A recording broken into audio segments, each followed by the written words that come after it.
Villegas, historiadora de formación, bibliotecaria de profesión y activista feminista de vocación.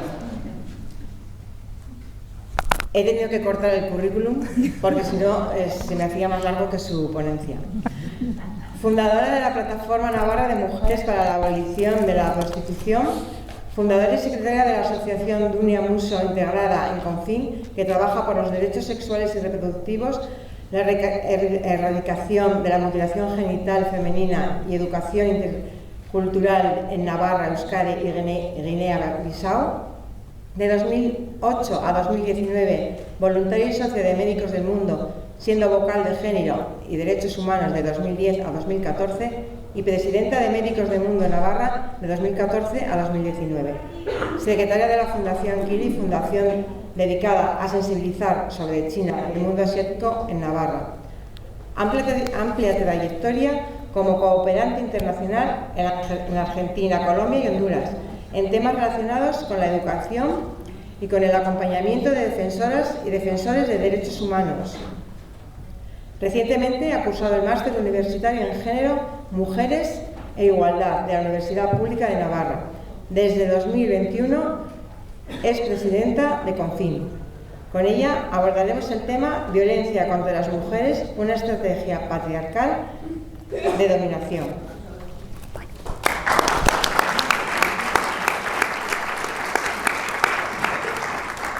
Buenos días, Egunon. Muchísimas gracias por estar aquí. Comentábamos con Ainara que los aplausos después, porque igual os estáis arrepintiendo ya directamente, así que, ojo, aplaudidnos después si veis que merece la pena. Antes de empezar, tengo 20 minutos, pero la idea es que me podéis interrumpir cuando queráis por si tenéis alguna pregunta, ¿de acuerdo? Quiero dar las gracias, por supuesto, a Inés Jiménez, presidenta de Retama, a la asociación Retama, y a Nuria Medina, socia de Retama y vecina también del pueblo, que nos acogen también hoy, y sobre todo también a las asociaciones de mujeres de la Ribera por el persistente esfuerzo en hacer este segundo encuentro después del éxito del primero. En concreto también a Fernanda, vicepresidenta de Confín y presidenta de la Asociación Ama Hierbabuena de Ablitas, que está aquí y que ha hecho muchísimo esfuerzo junto con Inés y todas las socias de Retama. Por supuesto, a toda la concurrencia, a quienes habéis venido de más lejos que la Ribera, a quienes han venido de Don Esteve, por ejemplo, Laura, la madre de Laura y Nerea, y a la alcaldesa y concejalas que están hoy aquí presentes. Así que nada, comienzo. La idea es hablaros un poco sobre lo que es la violencia machista, la violencia contra las mujeres, y para ello en realidad me voy a basar en la Ley 14/2015, la Ley Foral 14/2015, que define los tipos y manifestaciones de violencia contra las mujeres, y luego, como estamos en vísperas, como ha recordado Inés, del 25 de noviembre, la idea es recalcar cuál es el papel que las asociaciones de mujeres y las políticas de igualdad, en las cuales las asociaciones tenemos mucho que hacer y mucho que decir, tienen como fundamentales, qué papel tenemos que hacer como fundamental para lograr erradicar la violencia contra las mujeres. O sea que la idea es hacer una charla bastante propositiva para salir de aquí con ánimo, y porque luego Nerea, además, Ainara nos va a contar precisamente qué tenemos que hacer ante casos de violencia de género, ante casos de violencia contra las mujeres. Entonces yo quiero definiros qué es la violencia contra las mujeres y qué podemos hacer como asociaciones de mujeres, ¿de acuerdo? Por eso digo que me interrumpáis cuando queráis, porque seguramente habrá cosas que tengáis de preguntas o las hacéis al final. La ONU dice que la violencia contra las mujeres es a la vez un medio de perpetuación de la subordinación de las mujeres y una consecuencia de esa subordinación. De hecho, por eso es lo de la estrategia patriarcal de dominación del título. Varios de los medios a través de los cuales se mantiene la dominación masculina y la subordinación femenina son la explotación del trabajo de las mujeres, sobre todo nuestro trabajo reproductivo, en su mayor parte, trabajo de cuidados y sostenimiento de la vida, consecuencia de la división sexual del trabajo. A nosotras nos corresponde el trabajo reproductivo, el de cuidados de hijas e hijos y cuidado de mayores, y sobre todo el cuidado de sostenimiento de la vida, y a los hombres, según esa división sexual del trabajo, les corresponde el trabajo productivo, les corresponde ganar dinero, les corresponde estar en el espacio público. Otro de los medios es el control de nuestra sexualidad y nuestra capacidad de reproducción, que tiene consecuencias directas, por ejemplo, ese control como las leyes sobre el aborto o la anticoncepción. Antes estábamos hablando con Nuria Medina, precisamente senadora en el Estado, senadora del Partido Socialista, que se va a celebrar el Congreso antiabortista en el Senado. Finalmente se va a celebrar después de todas las cartas, después de todas las protestas que hemos hecho las mujeres, porque hablaré luego de la reacción patriarcal, ¿no? Se han venido arriba y lo primero, además, que en una época como esta, una época en la que los avances del feminismo son imparables, pero también una época de crisis, claramente de crisis no solo económica, sino de crisis de valores, lo primero que se cuestiona son los derechos de las mujeres, y lo primero que están cuestionando esta gente que se atreve a hacer un congreso antiabortista en el Senado son los derechos sexuales y reproductivos de las mujeres. Y luego, otra de estos medios de dominación es las normas culturales y la socialización de género y los procesos que legitiman todas las violencias simbólicas e institucionales contra nosotras. La propia ONU define la violencia contra las mujeres como todo acto basado en la pertenencia al sexo femenino, esto es, contra nosotras por ser mujeres, que tenga o pueda tener como resultado un daño o sufrimiento físico, sexual o psicológico, así como las amenazas de tales actos, la coacción o privación arbitraria de la libertad, tanto si se produce en la vida pública como en la privada. Aquí quiero señalar lo importante que es la vida privada. En la vida pública, quizá tenemos claro cuáles son los actos de violencia contra nosotras. Hasta que en los años 70 las feministas radicales no conceptualizaron la idea de que lo personal es político, o sea, lo que nos sucede a las mujeres también de puertas adentro de nuestra casa, también es algo sobre lo que hay que politizar y hacer incidencia y leyes públicas. De hecho, la violencia, lo que conocemos como violencia de género, lo que sucede, o doméstica, ¿no? Lo que sucede en el interior de las casas, no era considerado violencia. Supongo que muchas de las que estáis aquí, las que tenemos más edad sobre todo, recordaremos que era algo que no se mencionaba o que realmente se quedaba solamente en el ámbito privado. De hecho, la primera ley de violencia de género en el Estado español data de solo hace 20 años, del año 2004, cuando la violencia de género ha existido siempre. La Ley Foral 14/2015, a la que me voy a referir todo el tiempo, para actuar contra la violencia hacia las mujeres, es una ley pionera en el Estado español, ya que describe prácticamente todas las formas de violencia contra las mujeres recogidas en el Convenio de Estambul del año 2011, que es el instrumento internacional para prevenir y actuar contra la violencia machista. Esta ley foral describe la violencia contra las mujeres exactamente igual que la ONU, la que se ejerce contra las mujeres por el hecho de serlo o que les afecta de forma desproporcionada como manifestación de la discriminación por motivo de género. Y aquí sí que me gustaría hacer un pequeño detalle de incidencia política. Más que discriminación, lo que nos afecta a nosotras es la opresión. La discriminación es un nivel menor. La opresión por motivo de género, de raza o de clase serían los tres grandes sistemas de dominación por parte del patriarcado. Así que es importante cambiar esa palabra discriminación por opresión, ¿vale? Los tipos de violencia contra las mujeres son la violencia física, que son los actos violentos contra los cuerpos de las mujeres con resultado o riesgo de lesión física, es la más evidente. La violencia psicológica, que muchas veces no la vemos, son las conductas verbales o no verbales, como las amenazas, coacciones, humillaciones, la exigencia de sumisión, acoso, coerción o insultos que produzcan en nosotras sufrimiento, desvalorización, aislamiento o limitación de libertad.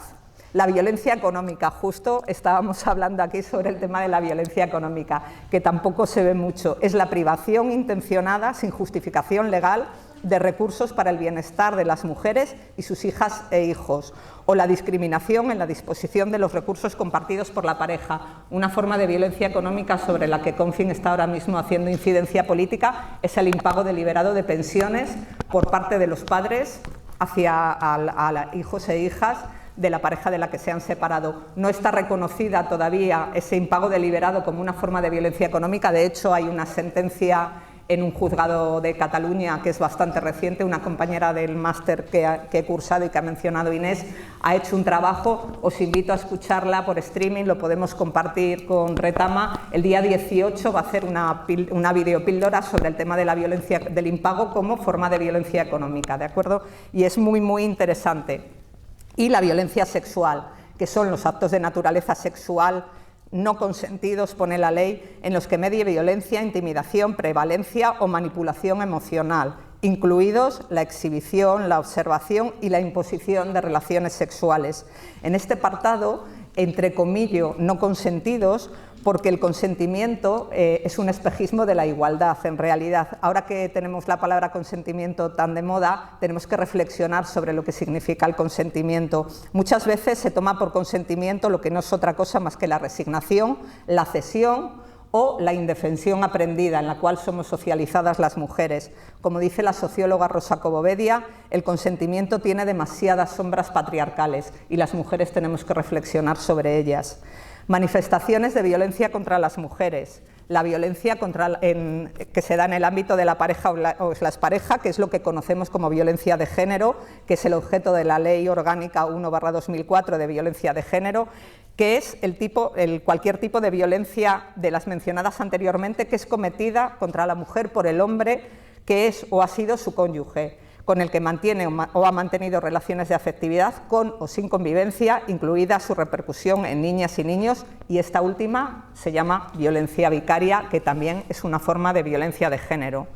Las diferentes manifestaciones de la violencia sexual, como la agresión sexual, el abuso sexual, el acoso sexual en el ámbito laboral o educativo y el abuso sexual cometidos en las esferas familiar, comunitaria, educativa, laboral, así como en el espacio público. El feminicidio, que es la forma más evidente de violencia contra las mujeres, que son los homicidios y asesinatos cometidos en el ámbito de la pareja y expareja, así como otros crímenes que revelan que la base de la violencia es la opresión, aunque pone discriminación en la ley, por motivos de género, como los asesinatos ligados a la violencia sexual, asesinatos como consecuencia de una violación, asesinatos en el ámbito de la prostitución o la trata, asesinatos por motivos de honor, infanticidio o asesinatos por motivos de dote, por ejemplo.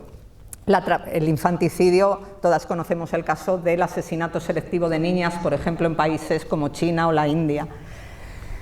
La trata de mujeres y niñas, que es la captación, transporte, traslado, acogimiento, recepción de mujeres y niñas por medio de amenazas o el uso de la fuerza u otras formas de coacción, como el rapto, el fraude, el engaño, el abuso de poder o de la situación de vulnerabilidad económica, por ejemplo, para obtener el consentimiento, ¿de acuerdo? Lo pongo entre comillas, recalco el término consentimiento, con la finalidad de explotación sexual, laboral, matrimonio servil, mendicidad, tráfico de órganos, etc.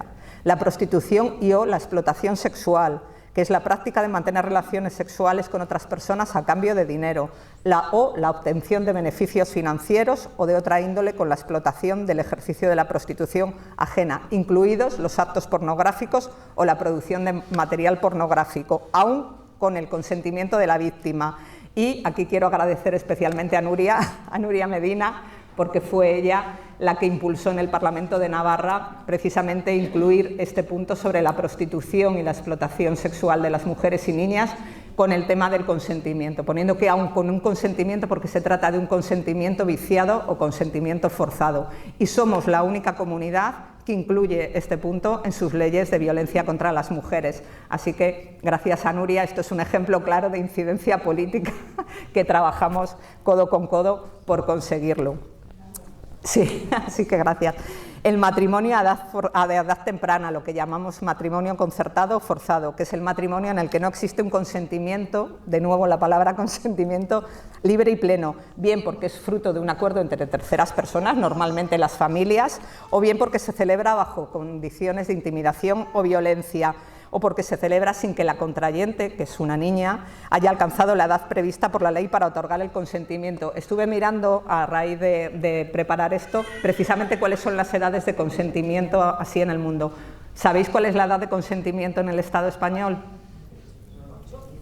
16 años, pero hace no tanto, ¿sabéis cuál era la edad? 13 en España, sí. El país que tiene la edad de consentimiento más baja, que son 11 años, es Nigeria, un país africano. Filipinas y Angola, 12 años, por ejemplo. Desde agosto de este mismo año, sin embargo, hay un proyecto de ley en Irak, que ¿sabéis a qué edad baja el consentimiento? A los 9 años, para poder casar a las niñas a los 9 años. Y la edad de consentimiento más alta, Japón tiene 21 años, y algún otro país asiático eran 23, no recuerdo, Bahrein creo que era, me parece que eran 23. Entonces ya veis la diferencia, pero 9, 11, 12, 13 años es una auténtica salvajada. Hay que celebrar que precisamente antes de ayer, no, hace el miércoles creo, en Colombia el Senado colombiano aprobó subir la edad de consentimiento desde los 14 años hasta los 18. ¿Vale? Entonces se aprobó, después de 9 intentos de aprobarla, por fin se consiguió. Entonces se están haciendo cosas interesantes.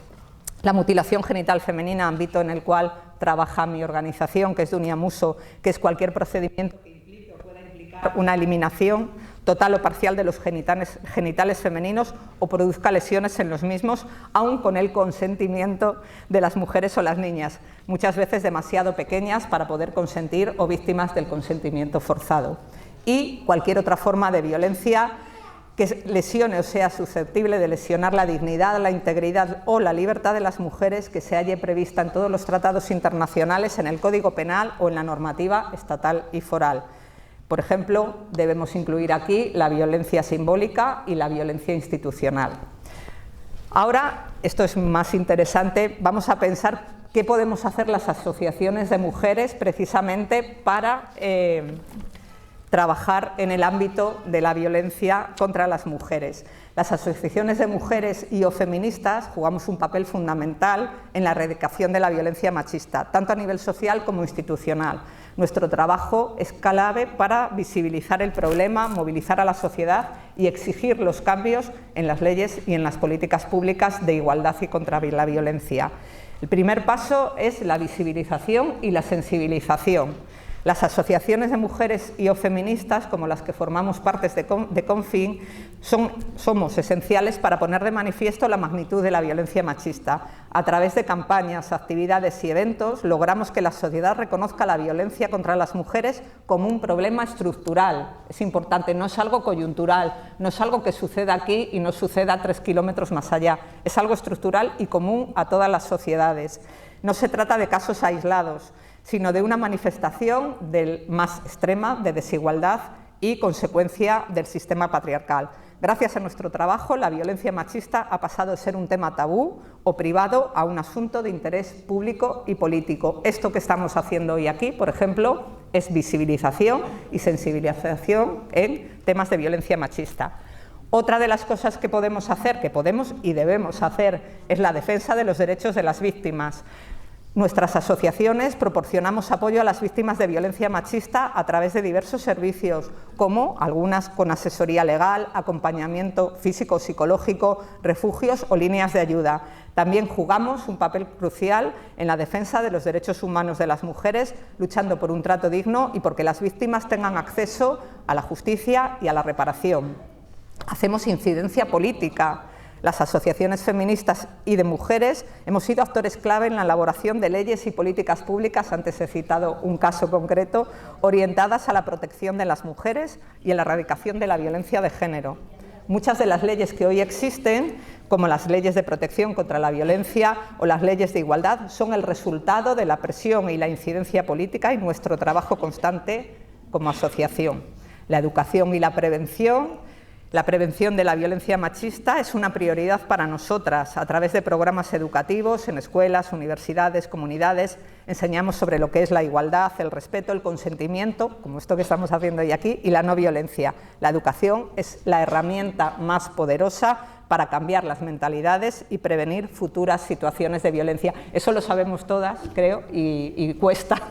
Siempre hablamos de educación, se nos llena la boca con la palabra educación y a veces parece que no avanzamos, pero avanzamos. No hubiéramos llegado hasta donde estamos con leyes como las leyes de igualdad o las leyes contra la violencia machista si no hubiera habido un trabajo constante de educación y prevención. Si las asociaciones de mujeres desde hace muchísimos años no hubieran estado presionando continuamente a los poderes públicos para que estas leyes salieran adelante. Las redes de apoyo y empoderamiento, esto es Confin, esto es el segundo encuentro de mujeres de la Ribera, esto es cada una de nuestras asociaciones. Trabajamos para atender a las víctimas de violencia y también promovemos el empoderamiento de las mujeres.